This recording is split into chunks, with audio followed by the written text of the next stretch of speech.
Gracias, señora presidenta. En primer lugar... Le ruego, señoría, un momento, señor Iglesias. Señorías, le ruego silencio. Y quien no quiera guardar silencio, que salga del hemiciclo. No lo repetiré una vez más. Adelante, señor Iglesias. Gracias, señora presidenta. En nombre de mi Grupo Parlamentario Confederal, mostrar en primer lugar mi solidaridad al pueblo francés y a las víctimas y familiares de las víctimas por el atentado de ayer.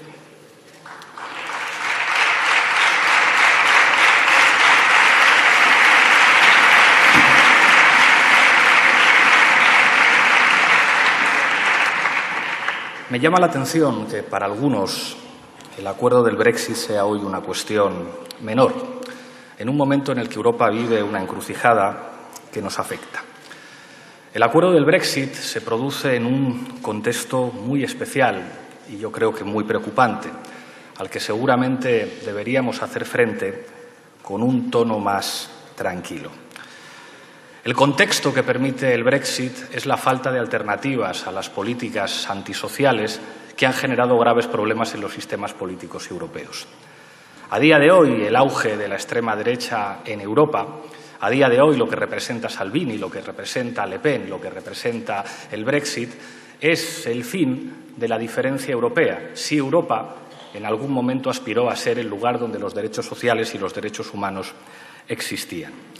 El contexto en el que se produce ese acuerdo es también el de un levantamiento popular contra el presidente Macron, que ha hecho que el presidente Macron asuma que va a tener un déficit del 3,5%.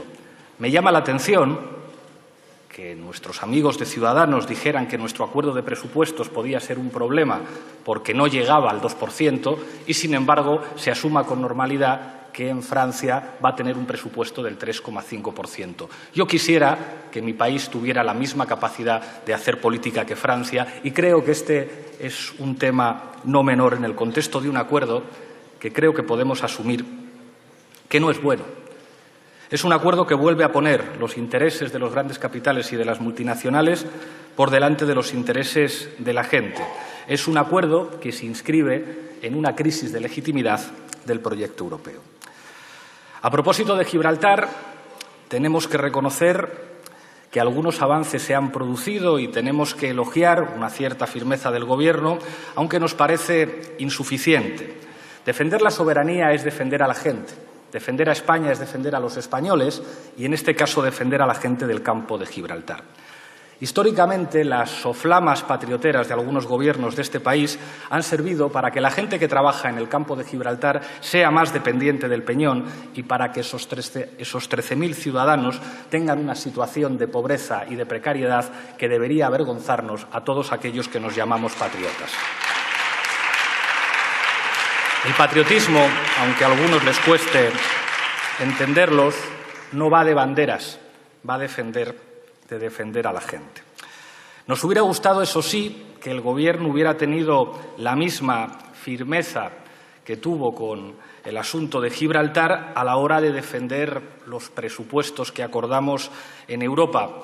Por desgracia, creo que todo el mundo reconoce que nosotros hemos defendido ese acuerdo de presupuestos más en España que el propio Gobierno, pero nosotros no podemos defenderlo en Europa. Fíjese, señor presidente, como español, me gustaría que mi Gobierno pudiera hacer lo mismo que va a hacer el señor Macron, asumir que cuando la gente señala el camino, un presidente tiene que seguir el camino que está señalando la gente.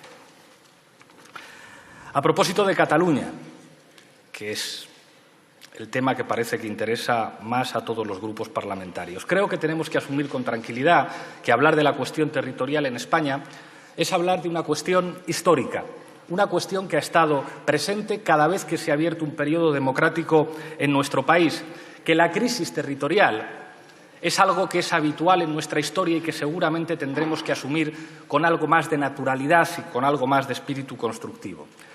Hace 40 años, en este país se reconoció la Generalitat, una institución republicana previa a la Constitución que la propia Constitución tuvo que reconocer. La Constitución del 78, que fue un texto muy difícil de armar, hablaba ya de regiones y de nacionalidades. ¿Qué significa la palabra nacionalidad, señores de las bancadas de la derecha? Significa reconocer explícitamente en el texto del 78 que España era una realidad plurinacional. Después llegó un debate que fue muy complejo en nuestro país.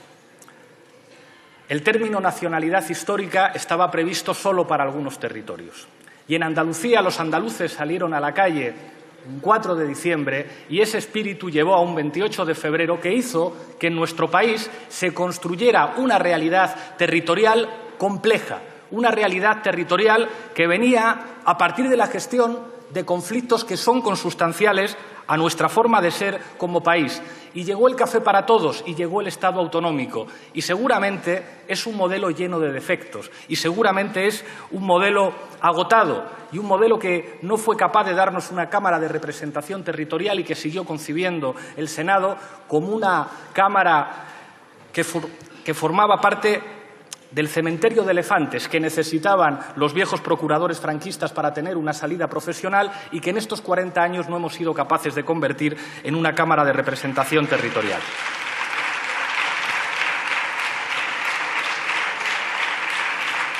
Pero ustedes saben, como yo, que cuando hablamos de estas cosas, hablamos del papel político que juegan los sentimientos en política.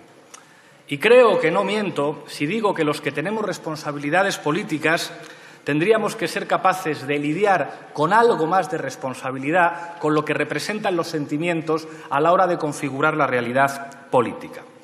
A día de hoy tenemos una realidad en Cataluña que es la que es. Fuerzas políticas independentistas que representan a ciudadanos que les gustaría que Cataluña fuera un Estado independiente, gobiernan legítimamente en Cataluña porque les han votado los ciudadanos. Pero no es menos cierto que en esas elecciones el partido más votado fue Ciudadanos, que defiende poco menos que el fin de las comunidades autónomas. Y no es menos cierto que la fuerza política que yo represento aquí ganó las 2 últimas elecciones generales en Cataluña. La realidad de Cataluña es una realidad enormemente plural donde los sentimientos están jugando un papel determinante. Y creo que los que estamos aquí al menos deberíamos asumir la obligación de ser responsables. Estamos en un contexto de inflamación. Hemos escuchado decir al presidente Torra algo que no piensa ningún independentista. Porque ningún independentista quiere que haya una guerra en Cataluña, porque ningún independentista quiere ir al contexto yugoslavo. Y se lo hemos dicho al señor Torra, usted ha dicho algo que no piensa, a usted se le ha calentado la boca. Porque en política nadie estamos libres de que se nos caliente la boca. Y es verdad que hay un estilo político, señorías, que se está imponiendo. Es un estilo marcado por Twitter. Hemos visto lo que ha influido en el conflicto catalán. Todos vimos que cuando el Gobierno de la Generalitat tenía tomada una decisión que a algunos nos parecía sensata, apareció un tuit que decía 155 monedas de plata. Y todos hemos visto cómo al presidente de la Generalitat se le calienta la boca para demostrar que es más radical que otros que le critican su estrategia. Y creo que hay mucha gente en Cataluña que, aunque tenga dificultades para decir esto públicamente, lo entiende. Y al mismo tiempo hay que decir que en este país se vive una excepcionalidad indecente. Muchos de ustedes me reconocen en privado que es indecente que sigan en prisión preventiva los presos políticos catalanes, al tiempo que algunos trabajan para que el comisario Villarejo salga de prisión. Ojalá algunos de los que reconocen ciertas cuestiones en privado tengan la valentía de reconocerlo en público. Y esto va para unos y va para otros. Ustedes, señorías de la derecha, están en la lógica de la por ellos. En la lógica que está entregada a una estrategia irresponsable de José María Aznar. Se echa de menos una derecha responsable en este país, una derecha con altura de Estado. Escuché el discurso de la presidenta del Congreso en el 40 aniversario de la Constitución. No estoy de acuerdo con muchas de las cosas que dijo, pero ojalá el Partido Popular sonara un poco más a Ana Pastor y un poquito menos a José María Aznar. Y al tiempo que hablamos de estas cosas, señorías, se invisibilizan los temas que realmente importan a los ciudadanos en Cataluña y en España. O que importan a mucha gente que no llega a fin de mes, que nos está escuchando aquí hablar de banderas, pero que necesita un salario mínimo. Parados de más de 52 años que necesitan tener una ayuda y un subsidio. Estudiantes que necesitan que les bajen la matrícula. Trabajadores que están hartos de trabajar en condiciones de precariedad. Gente que necesita un poco de patriotismo de llegar a fin de mes. que necesita que los sentimientos en política tengan que ver con las dificultades cotidianas que muchos compatriotas tienen para llegar a fin de mes y que empiezan a estar hartos de que aquí solamente se hable a gritos y que aquí solamente se hable del tamaño de las banderas. Por eso hoy les tengo que pedir, se lo dije al señor Torra, respire, señor Torra, respire antes de hablar, respire antes de escribir un tuit. Y se lo digo también a usted, señor presidente del Gobierno. Hay muchos sectores que le están presionando para que usted incendie Cataluña. No lo haga. No es bueno para España, no es bueno para Cataluña, no es bueno para una inmensa mayoría de ciudadanos que necesitan patriotismo, pero patriotismo del de llegar a fin de mes.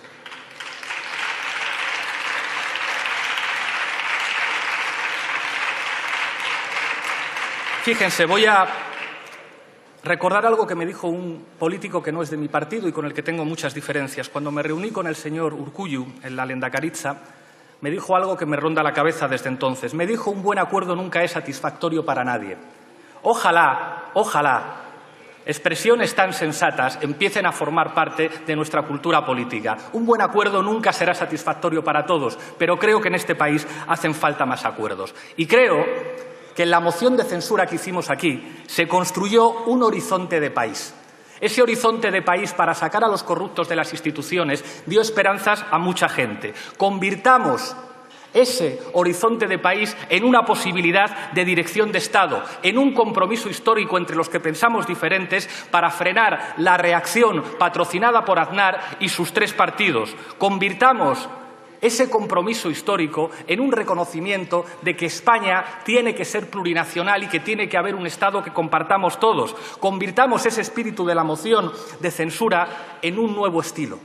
Cuando hablamos de republicanismo, nosotros no necesitamos citar al gran don Manuel Azaña, al que muchos han manejado a su antojo sin respetar de verdad sus ideas. Cuando hablamos de estilo republicano, hablamos de estilo feminista. Hace falta fraternidad, pero también sororidad. Hace falta empatía, hace falta escucha. Señor presidente, los presupuestos pueden ser un punto de partida y no puede ser que nosotros los defendamos más que ustedes. El 21 tienen una oportunidad. Hablen, hablemos, parlemos.